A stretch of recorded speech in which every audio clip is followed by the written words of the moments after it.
নিগার এই যে সভাপতি মহানগর মহিলা দল, আমি অনুচ্ছেদের 24 ধারা যেটা এটার ব্যাপারে একটা জিনিস জানতে চাচ্ছি, যে এখানে বলা আছে যে জাতীয় সংসদের জনপ্রতিনিধি নির্বাচনে মনোনয়নের ক্ষেত্রে ক্রমবর্ধমান হারে তাদের অংশগ্রহণ নিশ্চিত করা হবে। এটা কিভাবে সম্ভব? মানে ক্রমবর্ধমান হারে, মানে জনসংখ্যার ক্রমবর্ধমান হারে নিশ্চিত করা হবে, এটাই কি? এখানে কিন্তু একটা হ্যালো, এখানে একটা ব্যাপার কিন্তু একটু পরিষ্কার করা দরকার। এটা কিন্তু সরাসরি নির্বাচন, প্রত্যক্ষ নির্বাচনের সাথে যারা সম্পর্কিত হতে চান তাদের ক্ষেত্রে একটা দল যখন মনোনয়ন দেয়, দলের কিন্তু উদ্দেশ্য থাকে একটা, সেটা দল কিন্তু চান যে তার যে মনোনীত প্রার্থী তিনি যেন নির্বাচনে জয়লাভ করে আসতে পারেন। তো ফলে এটা শুধুমাত্র আপনারা এটাকে কোনো একটা যেটাকে বলে ফেভার, সুবিধা হিসেবে দাবি না করে অধিকারের জায়গায় প্রতিষ্ঠিত থাকার মতন করে যদি দাবিটা উত্থাপিত হয়, দলের কাছে আপনারা প্রমাণ করুন যে ওই আসনের জন্য আপনিই সবচেয়ে উপযুক্ত ব্যক্তি যিনি দলের জন্য নির্বাচনে জয়লাভটা এনে দিতে পারেন। এটাকে আমরা প্রমোট করার জন্য দলীয়ভাবে তাদেরকে ক্ষমতায়ন করবার যে জায়গাগুলো আছে দল সেটা করতে চায়, কিন্তু দিন শেষে প্রার্থী হিসেবে যোগ্যতার জায়গাটাতে আপনাকেই পৌঁছতে হবে। তবে দলের উদ্দেশ্য হচ্ছে ক্রমবর্ধমানভাবে যেন সরাসরি বা প্রত্যক্ষ নির্বাচনের ক্ষেত্রে আমাদের মহিলা মনোনয়নের সংখ্যা বা তাদেরকে সংসদ সদস্য করে নির্বাচিত করে আনার ব্যাপারটাকে যেন আমরা সংখ্যায় যেন বৃদ্ধি করতে পারি, এটাই কথা। কিন্তু এখানে তো যেহেতু এখানে আরপিএ অ্যাক্ট অনুযায়ী যে আমাদের 33% নারীদেরকে সম্পৃক্ত করার কথা, ওই অ্যাকসেপ্টের মাথায় রেখে যদি এই যে আমাদের সাধারণ যে আসনগুলোতে নারী নেতৃত্বদেরকে মনোনয়ন করা হয়, এই ক্ষেত্রে মনে হয় এখনও যেহেতু আমাদের সমাজে নারী পুরুষের সমতা এখনও আগের মতো হয় নাই, মানে কোনোদিনও সমানের অর্ধেকও হয় নাই, সেখানে কিছু একটা পার্সেন্টেজ মনে হয় এখানে মানে এটা করলে ভালো হয়। আর এটা পার্সেন্টেজ চাইতে গুরুত্বপূর্ণ ব্যাপার হচ্ছে রাজনৈতিক দল হিসেবে আপনি তো চাইবেন না যে কোনো একটা আসনে মনোনয়ন দিলাম এটাই দেখা গেল নির্বাচনে জয়লাভ করলাম না, তা তো না। একই সাথে দুটো জিনিসই দেখতে হবে, আপনাকে মনোনয়ন দেওয়া এবং সেক্ষেত্রে আপনার নির্বাচনে জয়লাভ করার সক্ষমতা, এই দুটাকে একখানে করতে যখনই আমরা পারবো তখনই কিন্তু এই নারীর মনোনয়নের সংখ্যা ক্রমাগতভাবে বাড়তে থাকবে। আমরা সেই জায়গাতে কাজ করতে চাই না। থ্যাংক ইউ, ওইটাই বোঝার জন্য। না, আপনার অবগতির জন্য আরেকটু জানাচ্ছি যে আপনি জানেন আরপি অনুসারে 2030 সালের মধ্যে 30% নারী নেতৃত্ব যে কোনো রাজনৈতিক দলে সম্পৃক্ত হবে। এর মধ্যে আমাদের দলের স্থায়ী কমিটি কিন্তু সিদ্ধান্ত নিয়েছে যে 2030 সালের মধ্যে 33% তারা বাস্তবায়ন করবে, সুতরাং এটা একটি আশার কথা। কিন্তু বিসমিল্লাহির রহমানির রহিম, আসসালামু আলাইকুম। সিলেট জেলা স্বেচ্ছাসেবক দলের সদস্য সচিব শাকিল মুর্শেদ। আমি 31 দফার 15 নম্বর যে দফাটা অর্থনৈতিক সংস্কার, সে বিষয়ে একটি বলতে চাচ্ছি।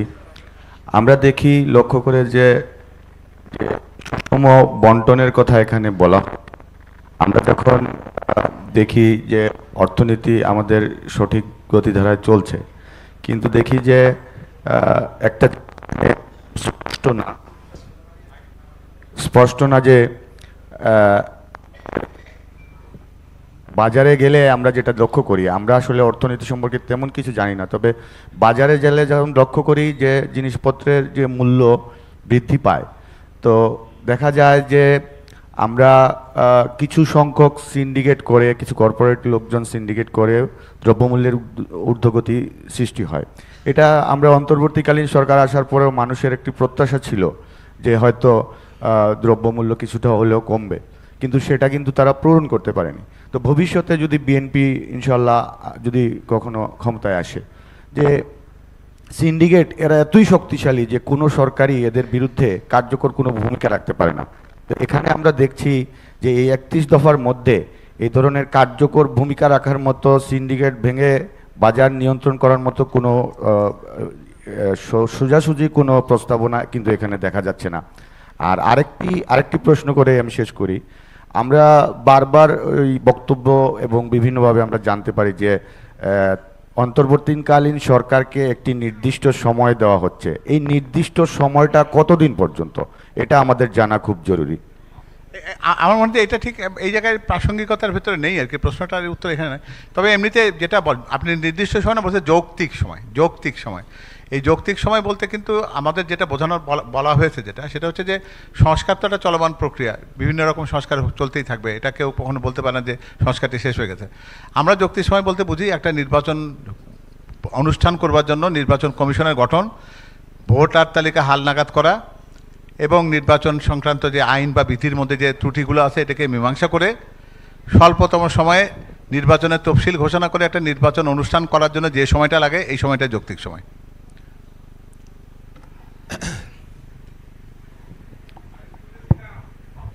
বিসমিল্লাহির রহমানির রহিম। কোথায় কোথায় উচ্চকক্ষ নাকি? না, একজন বলছে ওখানে, আপনার নাম বলে বলেন, প্রশ্ন করেন। বিসমিল্লাহির রহমানির রহিম। আমি বাংলাদেশ জাতীয় দল সিলেট জেলা মৎস্যজীবী দলের আহ্বায়ক AKM তারেক কালাম। শহীদ প্রেসিডেন্ট জিয়াউর রহমান মৎস্যজীবী দল প্রতিষ্ঠিত করেন। দেশের বৃহত্তর অংশ মৎস্যজীবী জীবিকা, তাই মৎস্যজীবীদের জন্য 31 দফায় কোনো লেখা হয় নাই। তাই আমি এখানে বৃহত্তর, যেহেতু মৎস্যজীবী বাংলাদেশে বৃহত্তর গোষ্ঠী, তাদের উন্নয়নের কাজের বা তাদের সহযোগিতার কোনো কথা লেখা হয় নাই। আর আরেকটা কথা, সারা বাংলাদেশে ভারত থেকে পানি এসে খাল বিল, বিশেষ করে আমাদের সিলেটে, বৃহত্তর সিলেটের বিলগুলো আছে, বিলগুলা ভরাট হয়ে গেছে, মাছের প্রজনন একদম কমে যাচ্ছে। ভবিষ্যতে আরো 2-4 বছরের মধ্যে আমরা প্রশ্নটা করেন, আপনি প্রশ্নটা করেন। যে এইটাই, তাই আমি এইটাই বলবো যে যাতে বিলগুলারে খনন করার একটা প্রস্তাব এখানে আসে, বিল। আর মৎস্যজীবীদের জন্য 31 দফায় কোনো কথা লেখা হয় নাই, এর জন্য বললাম, কৃষকদের কথা বলা হয়েছে। আচ্ছা, এখানে একটা খেয়াল করবেন, 17 নম্বরে কিন্তু যেটা আছে দেখবেন খেয়াল করে, যে চরাঞ্চল, হাওর বাওর ও উপকূলীয় অনগ্রসর অর্থনৈতিক অঞ্চল। আমাদের দেশের মৎস্যজীবীরা যদি বলেন, তারা কিন্তু বেশিরভাগ কিন্তু এই এলাকার সাথে সংশ্লিষ্ট মানুষ। তো ফলে তাদের জন্য যে অর্থনৈতিক উন্নয়নের বৈষম্য নিরসন এবং সুষম উন্নয়নের ক্ষেত্রে বিশেষ অর্থনৈতিক কর্মসূচি গ্রহণ এবং বাস্তবায়ন করা হবে। এখানে ঠিক মৎস্যজীবী কথাটাকে উল্লেখ করা না থাকলেও এই শব্দের মধ্যে দিয়ে কিন্তু তাদের বিষয়টা কিন্তু এখানে অ্যাড্রেস করা আছে। Thank you. আর আরেকটু যেটা বললেন, আপনি শুনেছেন আমাদের এখানে যে আমাদের নেতা জনাব তারেক রহমান ঘোষণা করেছেন, এই যে আপনি বদ্ধ খাল বিল যেগুলি আছে, খাল খনন প্রকল্প কিন্তু নতুনভাবে বিএনপি ক্ষমতায় গেলে শুরু করবে। সুতরাং এটা কিন্তু আমাদের জন্য একটা আশার কথা।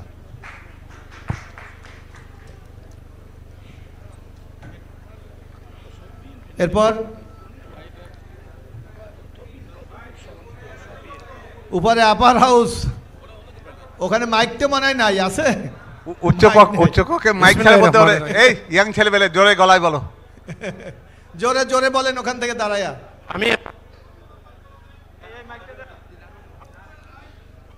আমি এডভোকেট মোহাম্মদ আবুল ফজল, গাঞ্জি ফোরামের সেক্রেটারি, হবিগঞ্জ। আমি 22 দফার বিষয়ে একটু প্রশ্ন রাখতে চাই। 22 দফাতে বলা আছে যে শহীদ মুক্তিযোদ্ধাদের তালিকা করে তাদেরকে সুনির্দিষ্টভাবে সম্মানিত করা, আমার মুক্তিযুদ্ধে যারা অবদান রেখেছেন। কিন্তু 36 জুলাইয়ের আন্দোলনে ছাত্র জনতার যে আন্দোলন হয়েছে, যারা শহীদ হয়েছেন, যেহেতু এই 31 দফাটা আগেরই, আমি বলবো যাদের অবদানের কারণে, যারা শহীদ হওয়ার কারণে আমরা আজকে এই সুন্দর পরিবেশে বসে এই কথা বলতে পেরেছি, তাদের তালিকা করে তাদের জন্য কি করা হবে এমন একটা প্রস্তাবনা 31 ধারাতে হচ্ছে। সংগ্রামী নেতৃবৃন্দ, আমাদের মাঝে এইমাত্র যুক্ত হয়েছেন আমাদের আগামী দিনের আশা ভরসার মূর্ত প্রতীক, বিএনপির সংগ্রামী ভারপ্রাপ্ত চেয়ারম্যান জননেতা জনাব তারেক রহমান। জননেতা জনাব তারেক রহমান।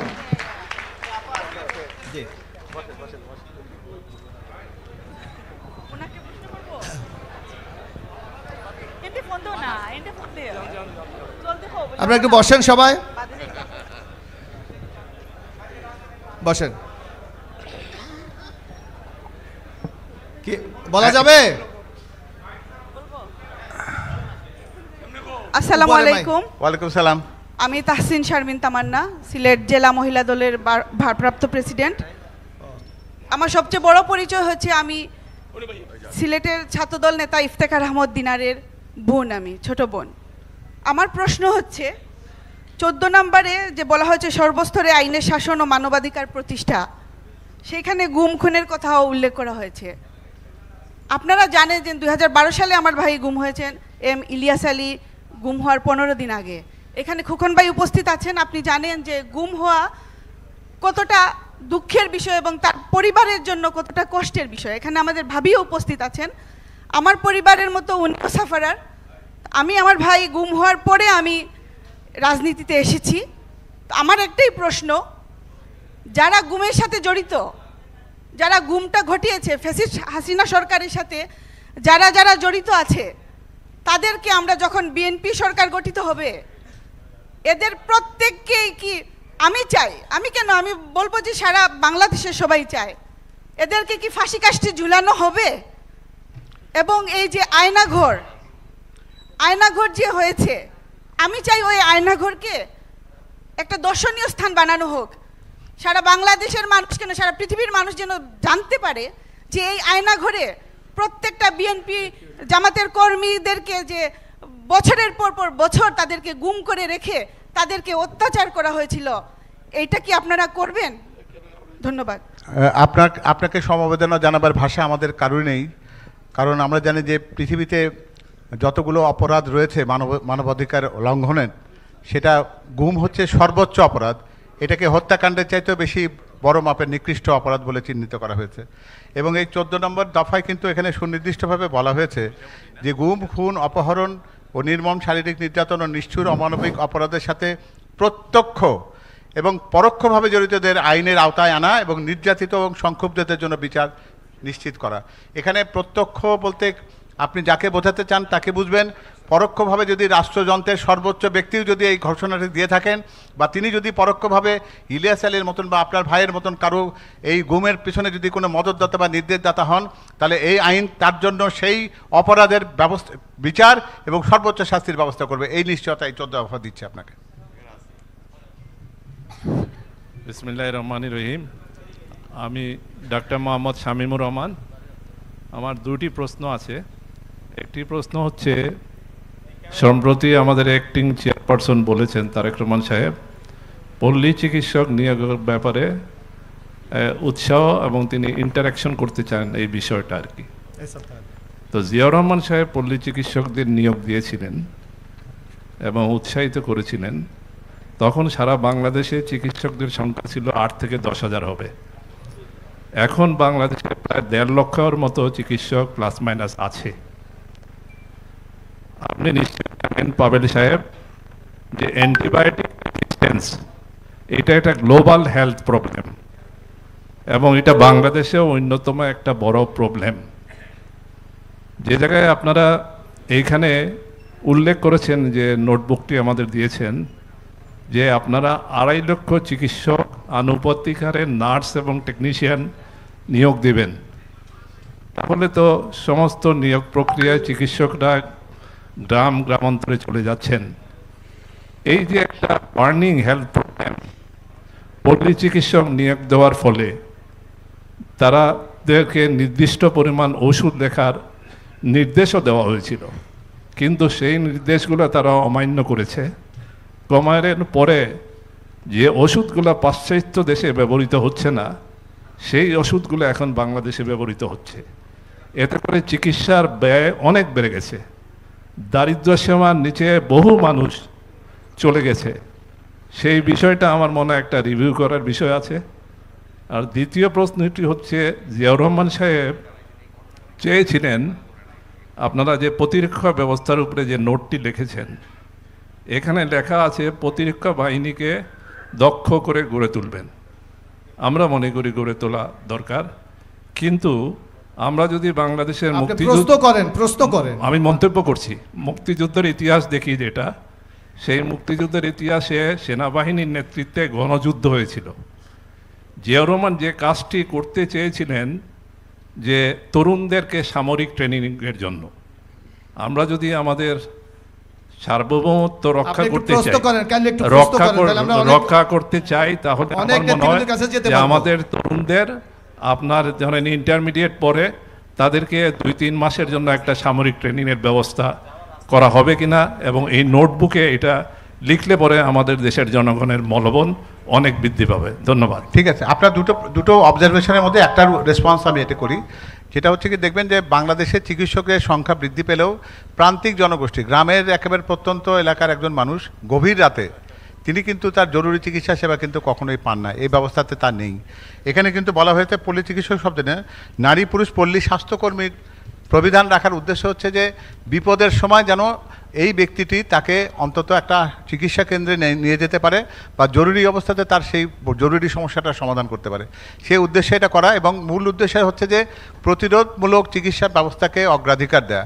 এবং আপনি খেয়াল করে দেখবেন যে অঙ্গীকার আছে এখানে যে যেটা এখন পর্যন্ত 2%ও নয় আমাদের জিডিপির বাজেটে বরাদ্দ স্বাস্থ্য খাতে, সেখানে এটাকে সর্বনিম্ন বা ন্যূনতম 5% নিশ্চয়তা দেওয়া হয়েছে। ফলে স্বাস্থ্য ব্যবস্থার একটা আমূল পরিবর্তনের ধারণা আমাদের ভারপ্রাপ্ত চেয়ারম্যান মহোদয় রয়েছেন এবং তার সহধর্মিণী ডক্টর জুবেদা রহমানের রয়েছে। তারা কিন্তু বাংলাদেশের স্বাস্থ্য ব্যবস্থাকে একটা আধুনিকায়নের করার কথার জন্যই কিন্তু তারা যে দেশে বসবাস করেন সেখানে সার্বজনীন যে স্বাস্থ্য ব্যবস্থার অবকাঠামো আছে সেটি বাংলাদেশে প্রতিষ্ঠার কথা চিন্তা করেন। সেটা তো একদিনে হবে না, রাতারাতি হয়তো হবে না, কিন্তু তাদের কল্পনার জায়গা বা তাদের প্রত্যাশার জায়গা, স্বপ্নের জায়গা। আর প্রতিরক্ষা বাহিনীর ক্ষেত্রে আপনি যেটা বলেছেন যে যুব সমাজের সামরিক প্রশিক্ষণ থাকা, এটা হতেই পারে। যদি পরবর্তী পর্যায়ে মনে হয় যে এটা করা খুবই যৌক্তিক, তাহলে হয়তো সেটা সংযুক্ত হতে পারে। হ্যাঁ, এইদিকে। বিসমিল্লাহির রহমানির রহিম। আমি অ্যাডভোকেট মাসুক আলম, সভাপতি আইনজীবী ফোরাম সুনামগঞ্জ এবং সুনামগঞ্জ জেলা বিএনপির আহ্বায়ক কমিটির সদস্য। আমি 6 নম্বর 21 দফা 31 দফার যে 6 নম্বর যে আইটেমটা, ওইটার বিষয়ে যদিও আলোচনা হয়েছে, আমি আমার নেতার কাছ থেকে একটু পরিষ্কার হতে চাই। এখানে উচ্চকক্ষ এবং নিম্নকক্ষ বলা হয়েছে। উচ্চকক্ষ বলা হয়েছে যে বিদ্যমান সংসদীয় ব্যবস্থাকে আরও জোরদার, কার্যকর এবং শক্তিশালী করার জন্য রাষ্ট্র পরিচালনায় বিশেষজ্ঞজন, অভিজ্ঞজন বা অন্তর্ভুক্তির মাধ্যমে, মানে যারা প্রত্যেকটা সেক্টরে অভিজ্ঞ তাদেরকে দিয়ে উচ্চকক্ষ প্রতিষ্ঠা করা হবে। এখন আমার প্রশ্ন হচ্ছে, যেহেতু আমরা একটা গণতান্ত্রিক রাষ্ট্র, আমরা গণতন্ত্রের জন্য যুদ্ধ করে আসতেছি, 17 বছর আমরা গণতন্ত্রের জন্য লড়াই করছি, আমরা তো গণতন্ত্রের পক্ষেই সবাই। এখন এই যে উচ্চকক্ষটা কিভাবে নির্বাচিত হবে?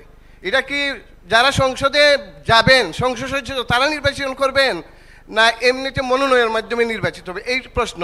আরেকটা প্রশ্ন আমার, এই 24 নম্বরে এই নারীর ক্ষমতায়নে, আমরা দেখি কি যে সংসদে যারা যান, যারা সরকার গঠন করেন এবং যারা সংখ্যাগরিষ্ঠ থাকে, এই সংখ্যাগরিষ্ঠ সংসদ সদস্যদের আনুপাতিক হারে মহিলা সংসদ নির্বাচন করা হয়।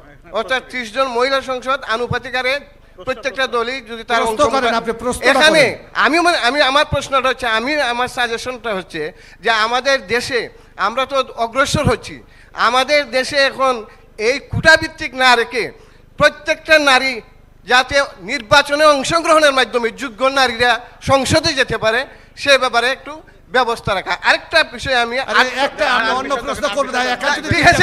আমি যদিও বলতে চাইছি, ধন্যবাদ সবাইকে। মাননীয় চেয়ারম্যান মাননীয় চেয়ারম্যান জবাব দেবেন। জি,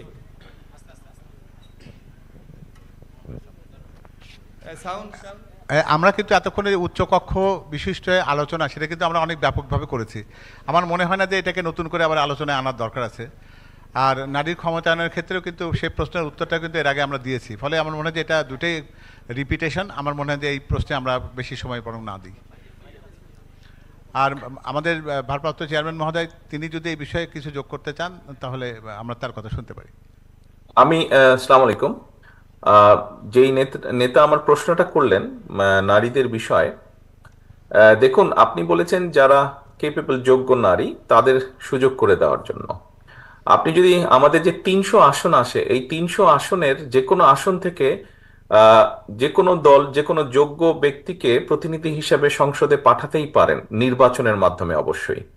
মানে আমার দলে যদি ধরেন আপনার যে আসন, সেখানে ক্যান্ডিডেট ধরেন আমাদের 5 জন ক্যান্ডিডেট আছে, তার মধ্যে যদি 2 জন নারী ক্যান্ডিডেট থাকে এবং দলের বিবেচনায় যদি সে 2 জনের যে কোনো একজন যদি ভালো হয়ে থাকে, তাহলে সরাসরি সে ভোটে তো আসতেই পারবে, সেখানে তো কোনো সমস্যা নেই।